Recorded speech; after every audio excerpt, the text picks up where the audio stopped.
welcome to episode 23 for 2023. Happy New Year, you guys. Happy New Year. Yeah, Happy New Year. How convenient that we planned episode 23 on the first podcast of 2023. I didn't even know that we did that. Kathy, you're amazing. It's the magic of marketing. I don't know how these things happen sometimes. It's definitely fun. Wow. That last episode that we had where we did the live stream with Adam on YouTube, that was so much fun. That was just like the icing on the cake of 2022 working with you guys. I just feel like Cadence had an amazing year, and I'm so excited for what we have coming up next. Yep. Totally. Yep. Very excited to come into this year. I think it's going to be really good. Yeah, I think so too. And you have a little bit of news, Ben, with Kadence Blocks 3.0 beta that just came out.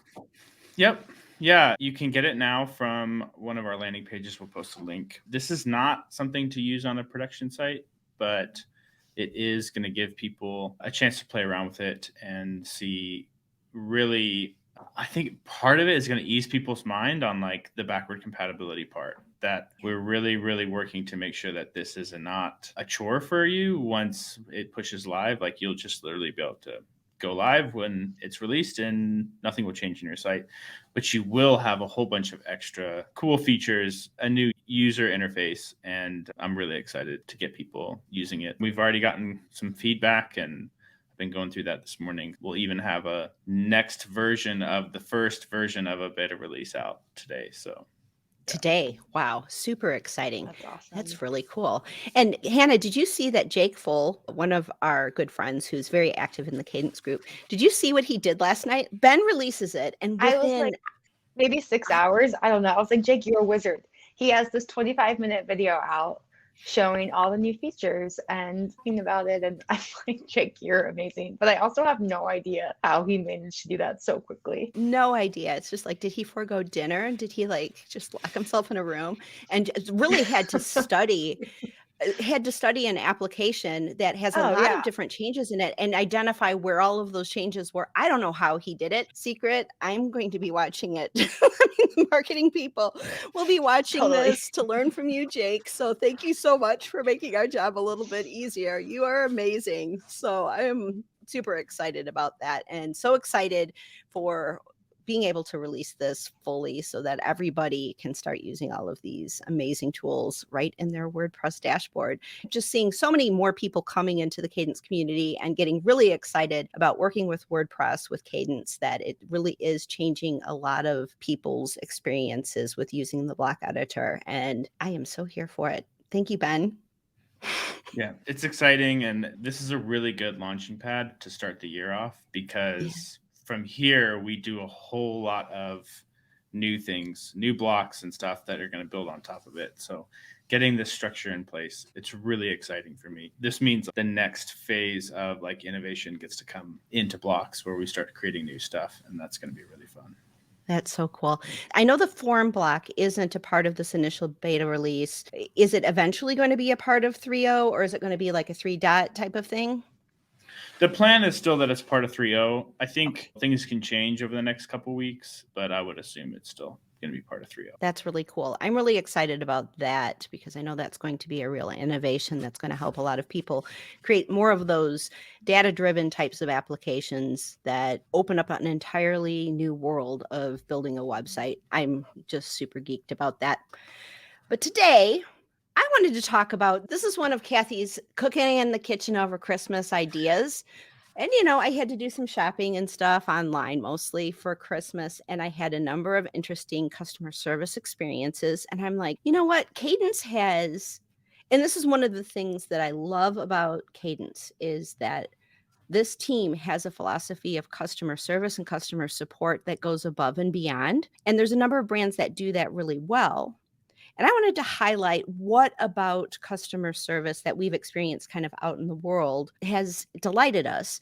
And how does that inform how we do customer service? You guys have any examples of like exemplary customer support or service that you guys have received? Yeah, there's definitely like, there's one occasion I can think of where we were stuck in an airport and this really came down to a single gate agent and not really the entire company, but it was United. And this gate agent had pity on me. I don't know, but spent an hour after she was supposed to be done trying to figure out our flight situation. It ended up getting us what the best she could do, which, wasn't great. And a lot of times when you fly, it's not like they can just roll in a private jet and be like, we're going to get you there. But that was one where a real person took way more time than they should have to try to figure out every possible way in which they could help us, and even stayed longer than their shift to do it. And that's the kind of customer service that you always want to hear about. I think for me in general, the best customer service stuff is preemptive and not like I had a problem and so I needed customer service. When you go to a restaurant and the waiter is giving you what you need, but not more, telling you what is important, guiding you as much as you want, really interactive. Or the experiences when you go to a hotel and they have a note already on your bed and chocolates and things like that. All that kind of like, this is just what we do. It's already set out in front of you. That kind of stuff, I think it's like, it just makes the whole thing feel amazing, even though you never had to go and talk to someone and be like, hey, I have this problem or whatever. The more that you can set that up almost in advance, we want to take care of you and we want to open up the door. It's like all the companies who ask me a million times, can I do anything for you? And I'm like, no, it's good. I'm like, I wish I had a problem, but I don't. So yeah, you're fine. That kind of thing. So like treat you like a Kardashian before you're even there. Just expect that a Kardashian is showing up and then Ben shows up, but you're kind of like a Kardashian, right? No, I'm not. It's just like this expectation. Don't put that on me.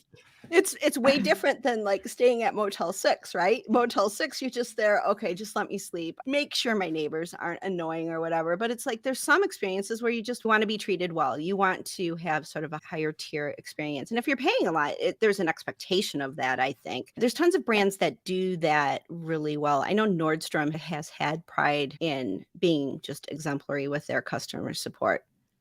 Not so much at Nordstrom Rack, but where it's just kind of a free-for-all in the racks, right? But when you're going to Nordstrom and you're having an experience there and you're buying really top-tier kinds of clothes, making sure that they fit very well, making sure that if it needs any kind of alteration, that's an opportunity that exists for you and just going above and beyond.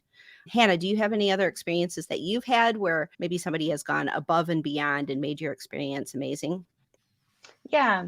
I mean, to add on to like chocolate at a hotel, I think for all Airbnb owners out there, it is so nice when you walk into an Airbnb and there's a bottle of wine on the table and then like nice shampoo in the shower, and like it's just has these little homey touches like snacks and like also a list of like things that you would actually want to do where you're staying, and not like here's random things that no one cares about. These local touches, so nice. And I stayed at an Airbnb recently that had all those things. And I was like, yes. And I gave them a 5-star review. And yeah, it was amazing. Another experience I had recently, and I actually hate that I'm talking about this. Through the month of December, I like boycotted Amazon. I was like, I'm not buying gifts on Amazon. I want to support local, except for one person on my list who wanted the specific thing on Amazon. So the one thing I bought on Amazon, he never got it. And I was like, what the heck? So I like go online. And there's like a picture, it says it was delivered. There's a picture of their door, my brother's door. And I was like, it says it's there. And like, there was a photo. And he was like, that's so weird. I literally never saw it. Like, did not come. They searched the house, never found it. So I emailed Amazon. I'm like, someone must have stole it. Send a message. And within 5 minutes, they have a replacement coming. And even though they have a picture of it being on their door, no questions asked. They're just, oh, you didn't get it? Okay. And then there's another one coming. I'm like, frick. That's why Amazon is who they are. Like, yeah, that's amazing, stuff like that. I still don't love supporting Amazon, but that did make me feel like they deserve this service because that's really nice. Yeah, you never really have much of a touch point with an Amazon person, but they definitely do take care of you and making sure that you get what you bought. And if you're not happy with it, that it's super easy to return it. Although my return is always at Whole Foods, and then I end up spending $100 at Whole Foods because I can't go there without spending $100. So they get me anyway. They do have such exemplary customer service, and it's so important to their brand. Could you imagine if that experience happened to you, Hannah, and your brother had it on their doorstep and they tried to argue with you about it and didn't take care of you? Mm-hmm. there'd be a conversation somewhere about that. And that conversation really shines a light on the brand in a certain way. Mhm. So important. Do you guys have Chick-fil-A? Do you go to Chick-fil-A? The Lord's chicken. Chick-fil-A is incredible. We just got one in Missoula like a month ago. Did you? Yeah, Chick-fil-A in Missoula. They're incredible. The people who work at Chick-fil-A are the nicest people. It's like they're like, only nice people can work here, and so that's they must market that somehow. Our little brother works at Chick-fil-A, and we give him such a hard time because Do you? they have to say my pleasure. Mhm. And so we'll be like, oh, is it your pleasure to hang out with us today? Like everything you would think the joke has for sure gotten old, but it's still funny. Because we're like, yeah, it's your pleasure to do this for us. Thank you. That is so funny. Oh my gosh. He'll probably have that follow him for the rest of his life. Good job, Yeah, guys. That's definitely. what siblings are for. But I love going to places like that. Yeah. And that in particular is so ingrained in him because he has to say it so many times Yeah. a day that it can come out even when he's not at Chick-fil-A because Yeah. he's ingrained to say, like, it's my pleasure. Like, anytime someone says thank you. So It is so funny. They do a good job, though. In-N-Out is another one that we have an In-N-Out because we're like the last stop out of Texas. And so In-N-Out does that. Like wherever the last stop is, like there's a cluster of In-N-Outs, and wherever the last town is, the last exit, they put an In-N-Out there. So it's like always like the longest line of people coming in from Oklahoma for for their In-N-Out. But the people there are also extremely polite, and it's just part of the culture, right? It's part of who they are, and it's part of their identity. And the burgers, well, I personally like them. I'm not much of a burger eater, They but are In-N-Out good. is one that I will make an exception for. Yeah. For a fast food burger, they're pretty good. They are, but they're not like, oh my gosh, drop everything. To me, I'm like, it's nice that it's here, being an ex-Californian for a while. I just enjoy the people and I enjoy the vibe. And it's not like there's no extensive menu. It's just like a few things and some secret like animal fries type of stuff, but it's the people. I'm there for the people and the experience. Trader Joe's is another one. Yeah. Trader Joe's is an amazing grocery store shopping experience. They're so nice. They always ask you how your day is, and they're helpful and kind, and everything in the store is just nice and clean, and like it's just nice. If you like compare, like sometimes I'll do like a long shopping trip and do Winco and Trader Joe's, and they're just very different. The Trader Joe's is amazing. Winco. That's another thing we have here is a Winco where it's just like, yeah, you're not even going to get to use your credit card here. You're getting stuff dirt cheap. It's just like I feel like I'm stocking up for the apocalypse every time I shop. For sure. But they have great prices on certain things. They do. There's nobody around for customer service, but No. you're there for the price, not the service. And some people and some brands can get away with that kind of thing. But if you're really looking to like grow and scale a business, I think you have to start thinking about why your business is in business to begin with. And that is you need money. And the decision that money is going to end up in your account is coming from a person, not a robot. And so putting the customer first in the decisions that you make is incredibly important. Apple is another one that historically has just been amazing with customer service. I've been an Apple customer forever. First pod way back in the day, and I sweated all over it and ruined it. And they sent me a new one. That kind of stuff where it's just like, if your Apple product isn't working, they find a way to make it work for you. And look at how well that's worked for them. Any other ones you guys have had good experiences with? I've always had good experiences with REI. They're really kind and taking returns without any questions asked. Yeah, I feel really confident purchasing from REI because I know if I don't like this, it's no problem. Or if I use it and it doesn't work, they'll take it back. So they're a big one. I think when you look at what makes good customer service, it's like policy is a huge part of it. Like, is your policy customer focused, customer first, the policy that you would want if you were a customer of the company versus there's a lot of policy like limited return time, almost like trapped type policy of like, we don't want to expose ourselves to risk or to like abuse versus customer first policy, which is like, we're going to be abused. Like that's a given. People are going to take advantage of this. They're going to return things that really they shouldn't return. And yet they can pull that off because they've been able to understand that, like, if they can put a customer first policy in place, customers will come and purchase from them. When you're thinking about how do you implement good customer service for whatever your company or whatever, I think policy has to be like one of the first things you look at is like, what's going to be our policy and is it going to be customer first or not? And then it's the training part. Like, how do we train our staff to really think about your job is not to ring up groceries. It is to make sure that the person in front of you feels like you were present and happy to serve them and happy to help them get their groceries. And like when you can change that dynamic, because I worked at Subway for 3 years when I was a teenager, and I was rude, would be like, generally I was nice, but I could be extremely rude.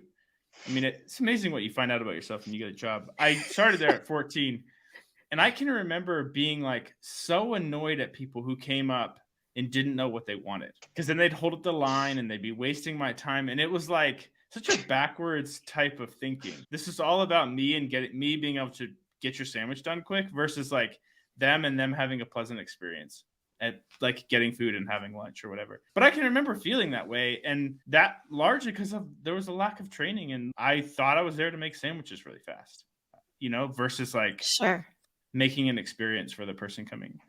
And so I think that's a huge deal, is making sure that your team is really in focus of, we are trying to make this, whatever it is, our customers succeed.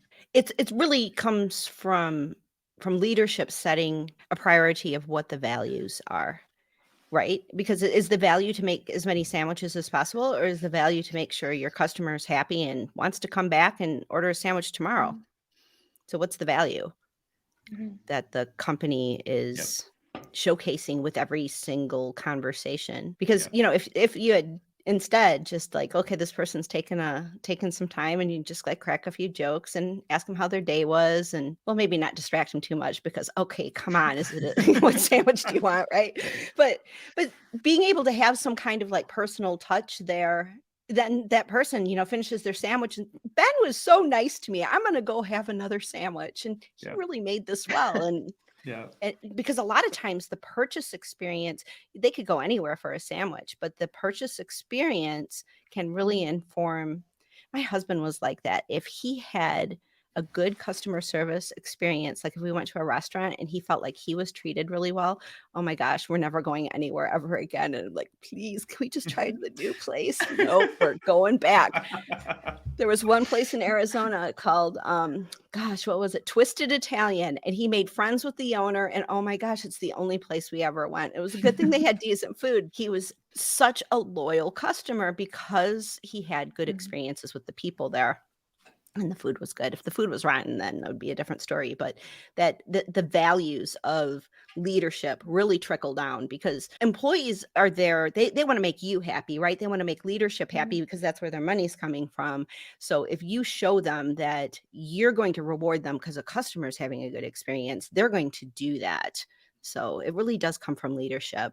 Well, Ben, what made you so relentless in pursuing excellent customer support for Kadence? Yeah, I mean, I think, in large part, it was based on what I would want. So there's the practical side of like, I knew that if I was going to someone else, I would want good customer support. But I also felt like, especially in WordPress, I mean, really, we talk about it in all these brands, but like there is such an opportunity to be helpful with people using WordPress, especially people who are not professionals at it, people who are trying to learn. There's just such an opportunity when you can be like, I'm not going to turn you away. I'm going to do what I can to help you. I just felt like that was the approach, was to just really try to shine as best we could, and offering support and always trying to go above and beyond, and even doing custom stuff. We've written tons and tons of custom code for our customers, because for us, it's like we're in business to help you be successful online, and that is part of it.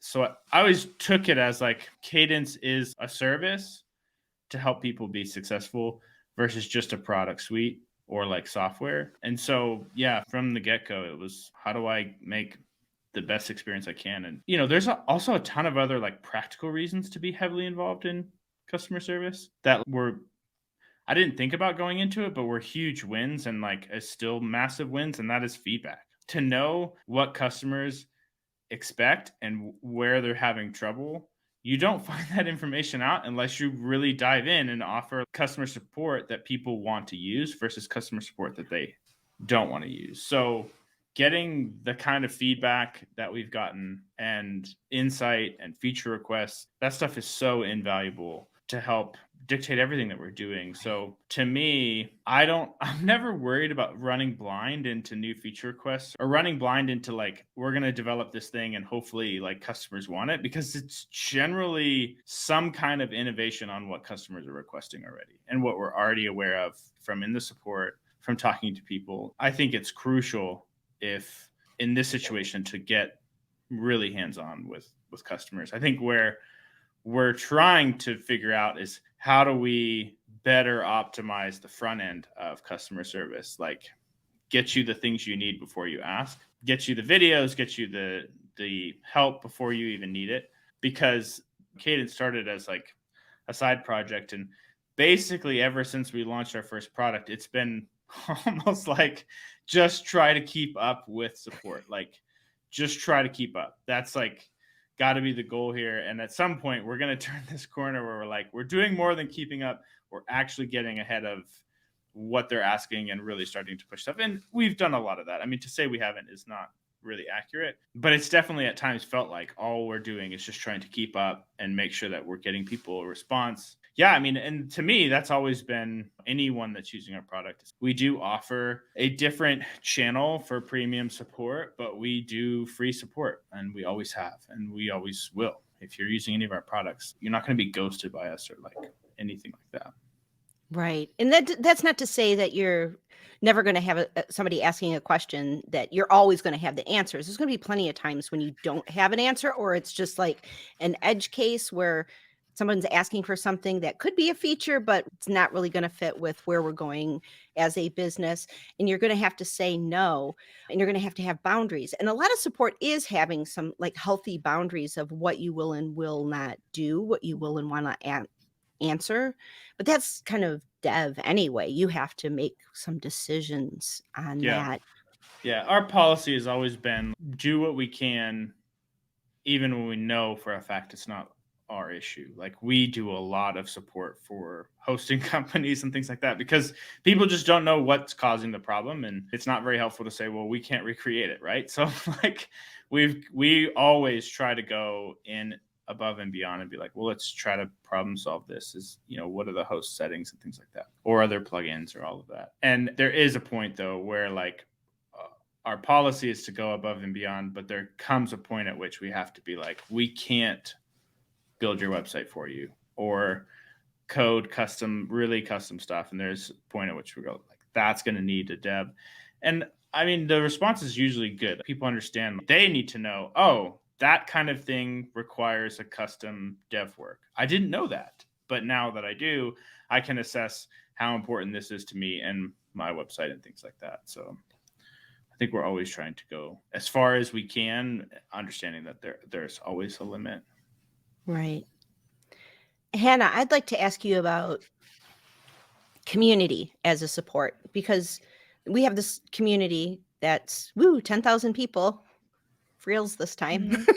Mm-hmm. Like just today there was like a crazy influx of people. I think it's the beta release, but it's a very vibrant, active community, and support happens there. But officially, we don't provide support on social media because it just can't be done. We sometimes need sensitive information, and for security purposes, it's just not a good idea. But oftentimes people are like, how do I do this with Cadence? And support happens there. Can you talk a little bit about that, about how support and community kind of work together? Yeah, I think actually our Facebook group has become a primary place where people have gotten support, but not necessarily from us who work at Cadence, from people who work within Cadence and who have their own Cadence products, and whether they're just wanting to help people out. I also know it's been a huge marketing place for other people, just answering questions and then kind of getting side gigs for themselves, which is awesome. Like, that's kind of what we want it to be. But it's amazing. I mean, they really feel invested. Like, I think when people are getting to answer questions on behalf of Cadence, then they feel their own investment in the company. And that's something that I feel like even just the fact that we offer a beta version of a lot of our products, I think is huge, because people are like, oh, I get to test this. I get to dive in and be invested, or I get to submit this feature request, and if it's fulfilled, then it's like they get to take credit for that. Like, oh, this was my idea.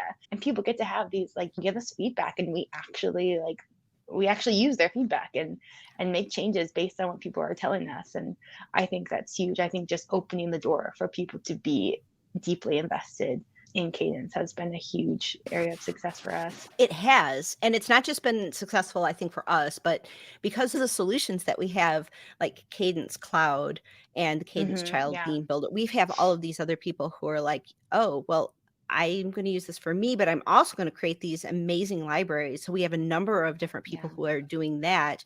And they're in there providing support for Cadence, and people are having that same kind of positive experience that they would have with Chick-fil-A, with Jake Pfohl or Michelle Noonan, who both have their design libraries that they sell, but they're helping, here's the custom CSS that'll fix that particular thing. Sure. And so they're providing service before they ever even make a sale. But that's like such good marketing, and support and marketing just kind of go, in my mind, they go hand in hand. It is next to impossible to market something where there isn't customer support, where you can't. I can't sell something and like, if I'm going to go buy a car, I want to make sure that at least it's got a warranty for a few years. And if anything terrible happens, or if there's a recall, I want to know about it, and I want that taken care of. To be able to say that you're going to sell something and not support it, just it's antithetical to the way I think, and I'm turning into a rant, and I don't really want to do that. I just want to really highlight the fact that marketing and support work so well together. If I need a content idea, I will go poke around and see what customers are asking about. And then Hannah, you do the same thing too. People are asking about this thing. Can we write a post about it? And so support informs marketing. But Ben, you're also telling us too that support informs dev and helps you decide what's going to be in those products. So support it can never be like this siloed thing. It has to be integrated with the entirety of the brand, doesn't it? Yeah. Yeah. I mean, at least for us, like, everyone that works in Cadence does support in terms of, like, at some level, we're all involved. And I want to make sure we're all keep being involved. Yeah. But it comes with a cost. Can we talk about the cost of customer support and sort of like what you see as the ROI of doing that? The basic one is like, for we support our free customers, and we have tons of free customers. And so there's everything there is cost. There is no like way to say, well, this customer paid us this much, so we can spend this much time with them, or anything like that. In the end, you're just going off of the understanding that, like, companies with good customer service get customers and get referrals, and that is how you make it. And if you can't get customers, you're not going to be able to afford anything, much less support. So I think there is a cost. I think you do have to be completely free to look at your policies and go, how can we make this work? But you will do yourself damage if you turn your policies against your customers. So I think in the end, you have to find a way to make it work where you can offer support. And some of that is getting ahead and getting a lot of really good information in front of the user, or a lot of good training for everyone that you have. There's a lot of ways you can speed up support using tools where you're dealing with questions that come a lot, or things like that, where you can give quick answers, link to documentation. There's a lot of ways you can optimize it. And so I would go towards optimizing support versus trying to take it away. And then just note that, like, this has to be part of our costs. It's marketing cost. Call it whatever you want to. Yeah. But it's important, and you can't do business without it. Right. Yeah. I see it as absolutely essential to the brand. And I think some of the examples that we gave at the start of the podcast really underscore that. We're talking about those companies, Nobody's paying us to talk about them. There's no affiliate relationship. There's nothing going on. We just had good experiences. And what are we doing? We're talking about them and using them as specific examples of how good customer service informs our brand perception and our brand understanding. And, here's the other thing. So I had this crazy thing happen with a YouTube video that I made, just a crazy thing. And all these people who are very concerned about LastPass start asking me questions about what to do. Do I ghost them just because I'm not selling a password manager? I've got no business interest in here whatsoever. But I made a video, and therefore I made a commitment to everybody who comments on that I'm going to help answer their questions so they understand this situation a lot better. So that's customer service. It's not serving me in any way whatsoever, but you know what it's attached to? It's attached to my own values, my own personal brand, which is important. I wouldn't want anybody to ever come across anything that I've ever published and say, she just published this and there's no answers. There's no community acknowledgement there. So that was really important to me. And it's taken a lot of time because that video went kind of crazy, but it's important. And you know what that ends up doing? It means that when I then published another video about, hey, let's do this cool thing, fun thing with Cadence. People are like, oh, that Kathy lady, she was kind of nice and interesting. And she made it so easy to understand. And they're going to watch the Cadence video and they're going to watch, any other video that if I have that idea of customer service with anything that I do publicly. I think that's really important to consider as well, that if a company, I couldn't work for a company that had a situation where they just did not value the customers. It just would not vibe with who I am, my soapbox moment. I love it. I would just like to add that Kathy made this video on Christmas morning while making pie. Who's thinking about LastPass on Christmas morning? It's incredible. Kathy's amazing. Watch the video. She's becoming a YouTube all-star. Yeah. I told my daughter last night she was being kind of a stinker. And I said, my name does start with a K. And that means I could be a Kardashian. And so you better treat me like the influencer that I am. Oh my God. And she told me I needed a facelift if I was going to be a Kardashian. So I should apologize now to the world for my daughter when I unleash her. she is as snarky as I can be. So, but she's awesome. It was fun. But yeah, it was an interesting experience because I just acted from inspiration. It was in my mind. I didn't have anything else work-wise to think about. I was making pie. It was a good pie too. But anybody can go out and do something like that. Just take your knowledge and be of service to the world. And that's what business is all about. And I think that's why this conversation really makes sense, is because Cadence is not just software. Cadence is being of service to the WordPress world. And the philosophy of customer support that this particular brand has just makes me happy to work with you guys. Y'all. My Southern hospitality. Any other thoughts about customer service? Anything we missed? I don't think so. Anything we should look forward to? I know Kadence Blocks 3. I mean, aren't you glad nobody's asking you when it's coming out now? Yeah. Well, now they're going to ask when Pro's version of it comes out, or when. Yeah, no.